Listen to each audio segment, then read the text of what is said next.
இன்னைக்கு நீங்க நெறைய டிஷ்ஷஸ் பண்றீங்க சார். சொன்ன மாரி இன்க்ளூசிவா சின்ன குழந்தைங்கள்லேருந்து பெரியவங்க வரைக்கும் சாப்பிட வரைக்கும் நெறைய டிஷ்ஷஸ் பண்றீங்க. அதுல இது ஒண்ணு நான் செம்மையா பண்ணுவேன் அப்டின்னா நீங்க எத சொல்வீங்க சார்? அப்போ வந்து பார்த்தீங்கன்னா, அந்த உளுத்த போண்டா, வாழைப்பூ வடை, ராகி வடை, இந்த சொரக்கா வடை, ஒரு பச்சை பயிறு போண்டா, இதெல்லாம் வந்து நல்லா அதிகமா போகும் கடையில. காஃபி ஷாப் வச்ச உடனே அதெல்லாம் சேர்ந்தாப்லயே இன்ட்ரோடியூஸ் பண்ணோம். அதுக்கு முன்னாடி வந்து காஃபி, டீ மட்டும் தான் சேல்ஸ் பண்ணிட்டுருந்தோம்.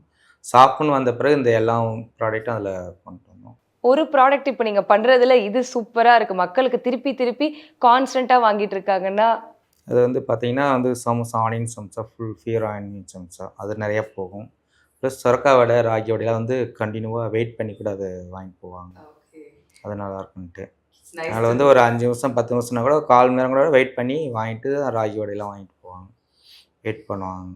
ஹெல்த்தியான ஃபுட்டு அதனால வந்து வெயிட் பண்ணி வாங்கிட்டு போவாங்க.